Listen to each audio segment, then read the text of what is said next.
ಯೆಹೋವನೇ, ನನ್ನ ನಾಲಿಗೆಯು ನಿನ್ನ ನುಡಿಗಳನ್ನು ವರ್ಣಿಸಲಿ. ನಿನ್ನ ಆಜ್ಞೆಗಳೆಲ್ಲ ನೀತಿಯೇ. ಮಂಗಳವಾರ 30ನೇ ಜೂನ್ 2026 ಇಸ್ವಿ. ಈ ದಿನದ ವಾಕ್ಯ ಧ್ಯಾನಕ್ಕಾಗಿ ನಾನು ಆರಿಸಿಕೊಂಡಂಥ ವೇದ ಭಾಗವು ಶ್ರೀ ಯೋಹಾನನು ಬರೆದ ಸುವಾರ್ತೆ 6ನೇ ಅಧ್ಯಾಯದ 9ನೇ ವಚನ. ಇಲ್ಲಿರುವ ಒಬ್ಬ ಹುಡುಗನ ಬಳಿಯಲ್ಲಿ 5 ಜವೆಗೋದಿಯ ರೊಟ್ಟಿಗಳು 2 ಮೀನುಗಳು ಅವೆ. ಆದರೆ ಇಷ್ಟು ಜನರಿಗೆ ಅವು ಯಾತಕ್ಕಾದವು ಎಂಬುವಂಥದ್ದೇ. ಕರ್ತನಲ್ಲಿ ಪ್ರೀತಿಯುಳ್ಳ ದೇವ ಜನರ ಶುಭೋದಯ. ಸ್ವಲ್ಪವಾದದ್ದಾಗಿದ್ದರೂ ಯೇಸುವಿನ ಕೈಯಲ್ಲಿ ವಿಶೇಷವಾದದ್ದೇ ಆಗಿದೆ. ದೇವರ ನಾಮಕ್ಕೆ ಸ್ತೋತ್ರವಾಗಲಿ. ಕರ್ತನಲ್ಲಿ ಪ್ರಿಯರೇ, ಈ ವಾಕ್ಯ ಧ್ಯಾನ ಮಾಡಿ. ಈ ದಿನದ ವಾಕ್ಯ ಧ್ಯಾನದ ಶೀರ್ಷಿಕೆ ಸ್ವಲ್ಪವೇ ಇದೆ.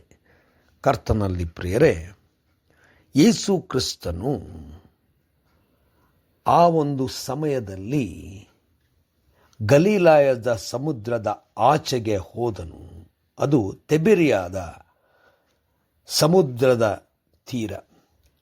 ಆ ಸ್ಥಳದಲ್ಲಿ ಒಂದು ದೊಡ್ಡ ಗುಂಪು ಯೇಸುವನ್ನು ಹಿಂಬಾಲಿಸುತ್ತಾ ಯೇಸುವಿನ ಅದ್ಭುತ ಕಾರ್ಯಗಳನ್ನು ನೋಡಿ ಯೇಸುವಿನ ಮಾತುಗಳನ್ನು ಕೇಳುವುದಕ್ಕೆ ಯೇಸುವನ್ನು ಹಿಂಬಾಲಿಸಿ ಬಂದಿದ್ದರು.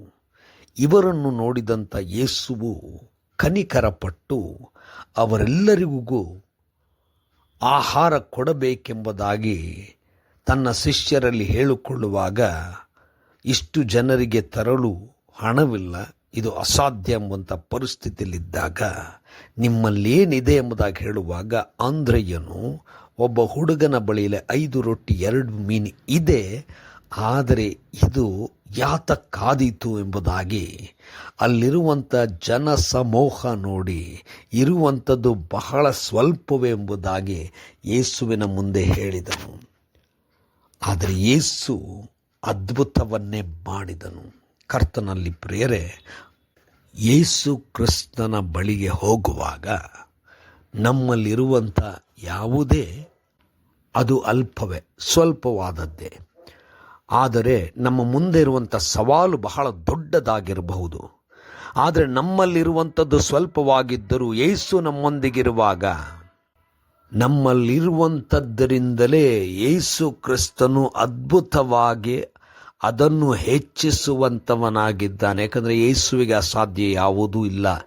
ಕರ್ತನಲ್ಲಿ ಪ್ರಿಯರೇ, ನಮ್ಮ ಪರಿಸ್ಥಿತಿ ಎಂಥದ್ದಾಗಿದ್ದರೂ, ಸವಾಲು ದೊಡ್ಡದಾಗಿದ್ದರೂ, ಸ್ವಲ್ಪವಾದಂಥ ಸ್ಥಿತಿ ಅಂದರೆ ನಮ್ಮಲ್ಲಿ ಇರುವಂಥದ್ದು ಬಹಳ ಅಲ್ಪವಾಗಿದ್ದರೂ ಹೆದರುವಂಥ ಅಥವಾ ಅಂಜುವಂಥ ಕಾರಣ ಬೇಡ. ಯಾಕಂದರೆ ಯೇಸು ನಮ್ಮೊಂದಿಗಿರುವಾಗ ಅಸಾಧ್ಯವಾದಂಥ ರೀತಿಯಲ್ಲಿ ಆ ಸ್ಥಿತಿಯನ್ನು ಬದಲಾಯಿಸುತ್ತಾನೆ.